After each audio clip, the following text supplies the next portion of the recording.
Aku kadang-kadang kagum banget sama Indonesia guys, dan aku kadang-kadang rasanya kenapa ya aku tidak lahir di Indonesia.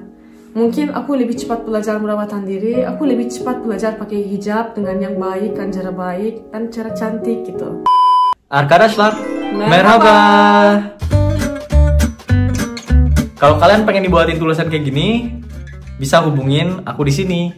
Oke guys, selamat datang lagi di YouTube channel kita. Guys, mohon maaf banget ya karena kita berdua nih sibuk kerja banget. Jadi kita tuh gak punya waktu buat jalan-jalan, buat ekspor tempat lain gitu selama 1 minggu ini. Jadi ya udah kita bikin video, tapi mungkin storytelling kayak gini aja ya, biar kita ada video yang isi buat teman-teman juga bisa tonton kayak gitu. Sebenarnya ngomong tentang topik ini kita sudah lama rencanakan, sejak Indonesia kan kita merencanakannya. Ya benar. Soalnya ada beberapa hal yang aku mau ceritain kepada kalian, biar kalian juga lebih paham tentang siapa aku sebenarnya hidupnya kayak gimana gitu. Ya, jadi di video kali ini kita pengen ngebahas tentang kehidupannya istriku ya guys ya. Gimana sebagai perempuan yang tinggal di Turki dan gimana rasanya punya orang Turki kan beda ya kalau aku ngelihat gitu, bentuk pendidikannya tuh beda guys kalau orang Indonesia sama orang Turki. Biasanya kalau orang Turki tuh kalau keras tuh keras, kalau dimanjain tuh dimanjain banget gitu sampai kayak gak berani keluar dari zona nyaman gitu. Kalau Indonesia kan ada budaya merantau ya. Jadi biasanya yang tinggal di mana itu pergi ke kota lain, terus di sana tuh entah dia belajar, kuliah atau mungkin kerja atau mungkin ya kayak start from zero gitu sampai akhirnya bisa jadi sukses. Itu di Indonesia kan kita udah sering ya ada budaya merantau gitu. Nah kalau di Turki tuh biasanya jarang banget ya yang merantau gini. Paling merantau tuh paling jauh ke kota terdekat dari tempat dia tinggal atau ke Istanbul gitu. Cuma kalau misalnya kayak yang keluar negeri ya masih jarang lah. Ya, masih orang tuanya kayak nggak usah di sini aja ya, gitu. Masih takut-takutan gitu, masih takut-takutan. Nah sekarang istriku pengen menceritakan guys, gimana dia dari kecil dididik oleh orang tuanya. Dan aku gak tahu kalau di Indonesia ada situasi kayak gini atau tidak. Tapi aku berharap kalau ada orang-orang seperti aku di Indonesia, semoga cerita ini akan jadi inspirasi buat kalian juga ya. Oke guys, kalau dari awal aku cerita, kalian mungkin sudah tahu aku lahirnya di Istanbul guys. Dan ayahku seorang polisi, aku anak pertama yang perempuan di keluargaku. Jadi kalian bisa bayangin nggak? Ayahku seorang polisi, betapa dia protektif banget tentang aku. Aku sejak zaman lalu, karena ayahku seorang polisi, setiap 5 tahun kita pindah-pindah kota guys. Jadi karena kita pindah kota-kota terus, aku susah juga punya teman-teman kan. Aku tinggal di salah satu kota, pergi ke sekolahnya, tapi bahkan kadang-kadang itu belum 5 tahun kita langsung pindah. Aku sudah tinggal di beberapa kota di Turki, juga di dalam kota juga, misalnya di Istanbul, aku juga pindah banyak daerah guys. Aku lahirnya di Fatih, tapi aku tinggal di daerah-daerah yang lain juga. SMP aku pun ada 2. Jadi kayak SD-nya beda sekolah, ya? SD-nya beda sekolah, SMP-nya ada 2, SMA-nya 1, universitasnya satu universitas pindah kota lagi karena aku kuliahnya di luar kota. Salah satunya aku tidak punya banyak teman-teman zaman lalu guys, karena kita pindah-pindah dan aku gak bisa kenalan sama mereka. Tapi juga di belakang kehidupanku ada alasan-alasan yang lainnya. Seperti orang tua aku terlalu protektif tentang aku dan mereka tidak mau aku punya teman. Kadang-kadang, bukan kadang-kadang sih, sering mereka bilangnya kalau aku punya teman itu akan itu akan merusakkan kesuksesan aku di sekolah. Nilai-nilainya jadi turun gitu ya? Nilainya akan jadi turun. Jadi aku dari SD, SMP, sampai akhir SMP gak punya teman sama sekali. Aku di rumah jaga anak-anak, soalnya adik-adikku masih kecil. Masak, belajar matematika, belajar bahasa yang lain. Dan mungkin itu juga salah satu alasannya aku orangnya suka banget jalan-jalan kan. Soalnya aku kayak tersesat di dalam satu kamar rasanya. Dari kecil kamu, mungkin jiwa kamu udah jiwa mau explore gitu ya, tapi kamu gak bisa explore tempat karena kamu ditahan sama orang tua kamu gitu dalam rumah. Aku orangnya suka banget jalan-jalan, tapi jalan-jalannya gak kayak jalan-jalan biasa teman-teman gitu. Aku waktu itu suka banget yang ekstrim gitu. Aku akan pergi salah satu kampung yang tidak pernah ada orang di sana. Aku mau pergi ke negara ini, semua orang takut pergi ke negara itu gitu. Tapi aku cuma tersesat dalam satu kamar doang. Aku setiap hari nonton orang-orang jalan-jalan. Sampai sekarang kan aku follow banyak banget orang traveler sampai sekarang. Bahkan aku ingat satu momennya ibuku bawain kue ulang tahun buat aku waktu SMP ini jadinya. Dia bawa kue ulang tahun dan dia akhir-akhir sekolah itu, hari-hari jam-jam terakhir kita akan akhir sekolah. Dia bawain kuenya enak banget kelihatannya. Dia bilang ini ulang tahunnya Buse, ayo guys kita makan kue gitu. Gak ada yang datang. Sedih banget. Aku di kelas guys, aku di kelas sama ibuku nunggu ada orang yang akan datang dan makan kueku gitu. Ya salahnya juga karena kamu dilarang berteman juga kan. Mereka kan mereka datang ke aku dan bilang, Buse ayo keluar hari ini. Oh aku iya, bilangnya, sebelumnya kamu diajak keluar, tapi karena kamu dilarang sama orang tua kamu. Aku kan selalu bilangnya tidak, soalnya orang tua aku gak diizinkan kan. Orang tua kamu gak ngizinin, jadi ya sedih sih. Sedih, mereka bilangnya yuk kita kesini. Aku bilang maaf ya orang tua aku tidak izinkan. Mereka bilang hari ini aku ada party di rumahku, ayo datang. Aku gak bisa. Kita akan jalan-jalan sekolah gitu ke salah satu tempat. Aku masih gak bisa datang gitu. Jadi makin aku gak bisa. Mereka udah berhenti bertanya. Ujung-ujungnya di ulang tahunku pun gak ada yang datang. Sedih banget. Sampai ibuku bawain kuenya full dan dia bawain kuenya pulang lagi ke rumah gitu. Padahal kamu bisa bayangin gak? Di dalam kelas anak ada kue. Dalam 5 menit pasti itu habis guys. Jadi aku rasanya waktu itu benar-benar kayak kesepian banget gitu. Kasihan banget aku rasanya. Kasihan banget guys. Pendidikan dari orang tua penting sih, jangan sampai kayak gitu. Dan karena aku gak punya teman, makin aku di rumah, makin aku rasanya asosial dan aku lebih terlambat untuk belajar hal-hal mungkin aku sebenarnya harus belajar lebih awal.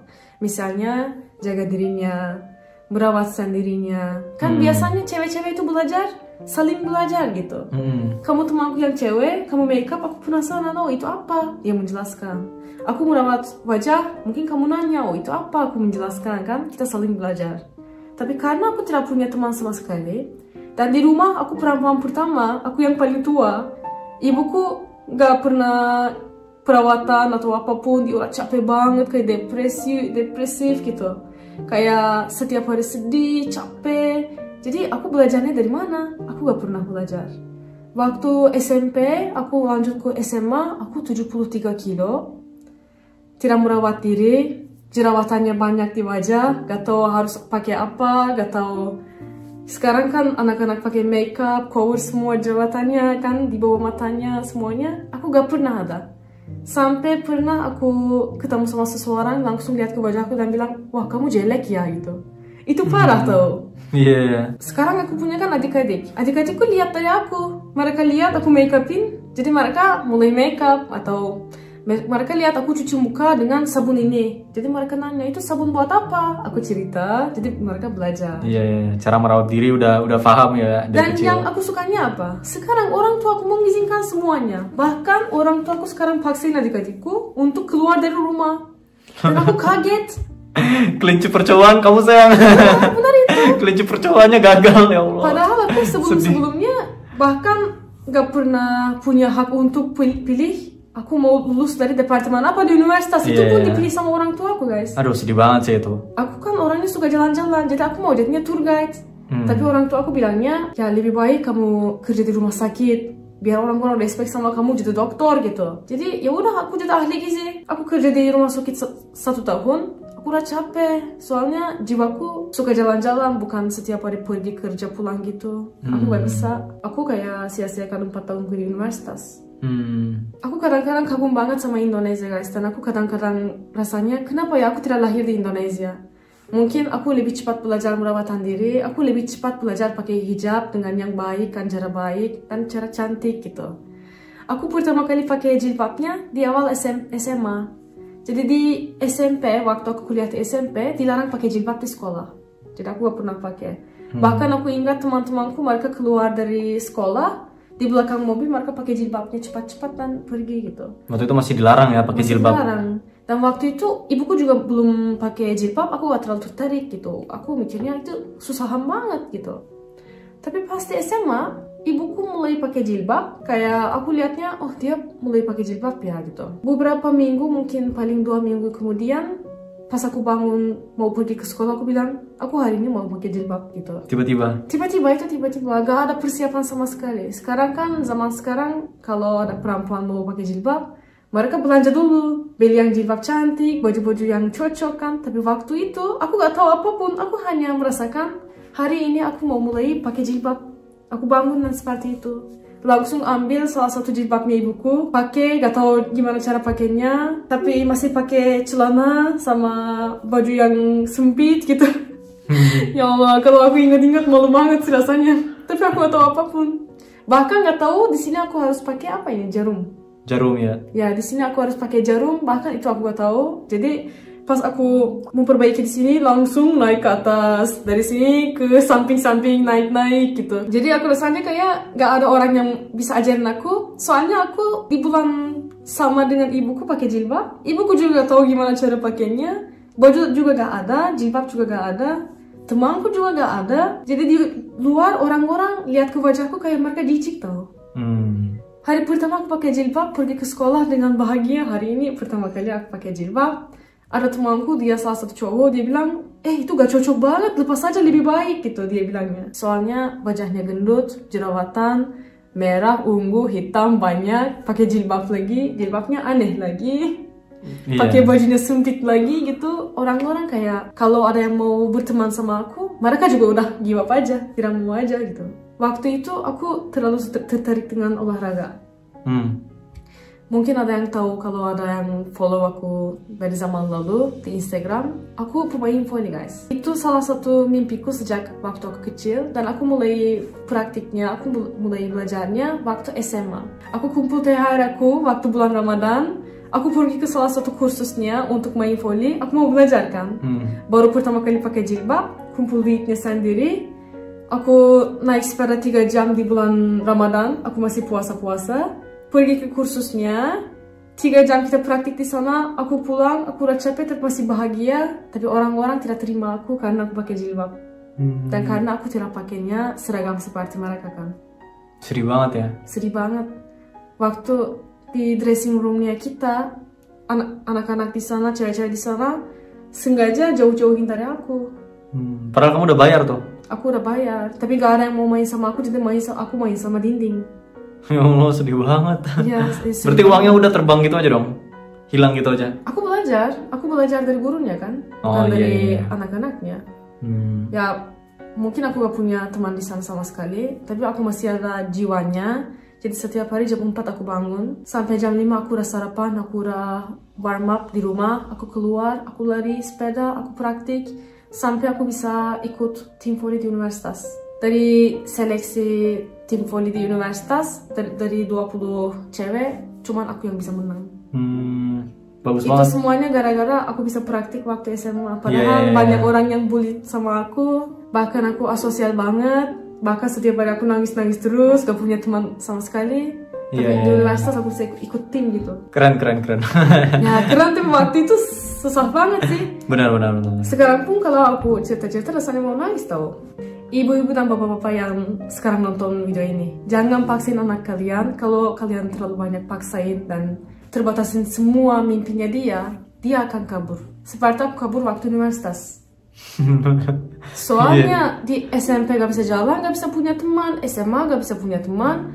Jadi waktu universitas, padahal nilai aku dari ujian universitas itu udah cukup banget buat Istanbul, aku gak pernah pilih Istanbul sama sekali. Semua pilihanku mulai dengan kota terdekat dengan Istanbul sampai kota terjauh di Istanbul gitu, dari Istanbul. Tapi aku gak pernah pilih universitas di Istanbul. Dan pilihan pertamaku langsung jadi, soalnya skornya kan nilainya kan tinggi. Soalnya gak keluar dari kamar setiap hari belajar, jadi nilainya tinggi guys. Aku langsung jadinya Departemen Nutrisi di kota Edirne Trakya Üniversitesi.